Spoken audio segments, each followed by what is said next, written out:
God is revealed as Adonai. He is the Lord, great and mighty. The total authority over all. There is no authority above him. He is completely sovereign, meaning he has authority over his own creation. When we talk of a sovereign nation, when we talk of the United States being a sovereign nation, that means France can't come over and say, hey, I want you to do this. We're sovereign. We have authority over our own nation. God has authority over his own nation, and his own nation is everything.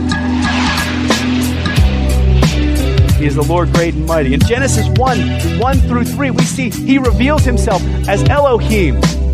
Elohim. He is the creator, the all-powerful creator, the one who knows all, creates all, and is everywhere at all times. He is everywhere at all times. You go here, God is there. You go here. David said it in Psalm 139. Where can I go from your spirit? If I go to the depths, if I go to the heights, you are there.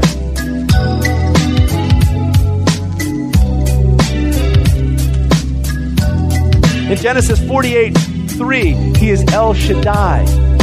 He is the all-sufficient one, the source of all of our blessings, the one who is bigger than all of our trials and all of our struggles. If you ever ask the question, God, can you help me with this? The answer is always, I am El Shaddai. Absolutely, without a doubt, I can. Will you let me?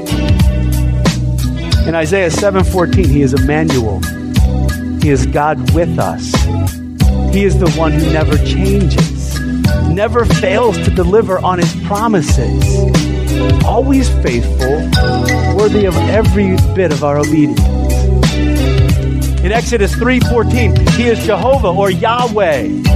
He is the self-existing one. Remember when Moses was on the mountain and he's fretting about going to Egypt to deliver the Israelites from bondage? And he says, God, what do I tell? Who do I say sent me? And he said, what? I am who I am. But it doesn't stop there. In Psalm 103:3, he is Yahweh Rapha. He is the God who heals, the one who is the final cure for all physical, emotional, and spiritual sickness. It could be in this life or it could be in the next life. But he is the healer and he will heal. In Psalm 23:1-3, he is Yahweh Rohi. He is our shepherd. He is the one who protects. He is the one who leads. He is the one who cares for his people, the sheep of his pasture. And in Jeremiah 23:5, he is Yahweh Sidkenu. That he is the Lord our righteousness. The Lord our righteousness. He is the one who freely imparts his righteousness upon us. Those who trust him. Those who follow him.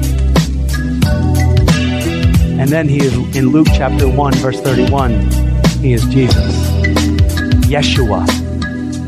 The one who saves. The Messiah, the anointed one, the Redeemer, the bread of life, the bright and morning star, the Alpha and the Omega, the beginning and the end, the way and the truth, and the resurrection and the life. That is what God does, all of those things.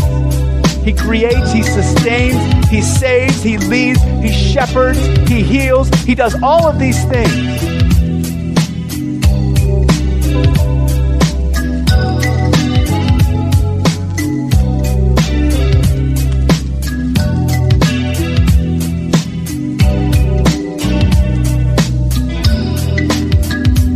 But now the next question is, what does God want from us? Drop.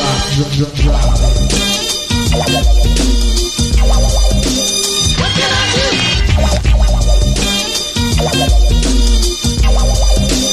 What can I do?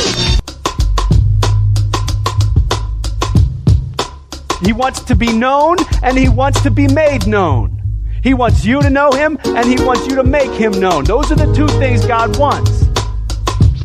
If we want to know God, a proper worldview of God begins and ends with that last name of God, Yeshua, Jesus.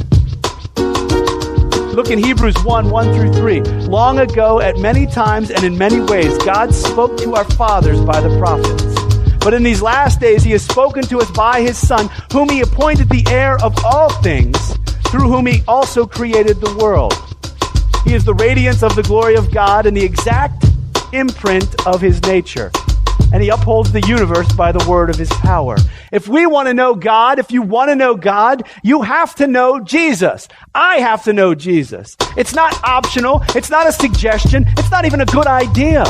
It's a necessity. That is why he is such a divisive figure in history and in religion. That's why you can use the name Muhammad in public sphere, but use the name of Jesus and you're derided. Because he is a divisive figure. He's not one among many gods. He's not the same as Muhammad. And nothing grates against me more than when I hear someone say, well, just Christians and Jews and Buddhists, they just all worship the same God. No, I don't. I worship Jesus. He is the singular God, the one without whom I cannot know God. So don't tell me I worship the same God as everybody else, because I don't. God cannot be known apart from Jesus. God will not be known apart from Jesus. Anyone who says, I know who God is, but they don't know Jesus, doesn't know Jack. And that may offend some of you, but it's the truth.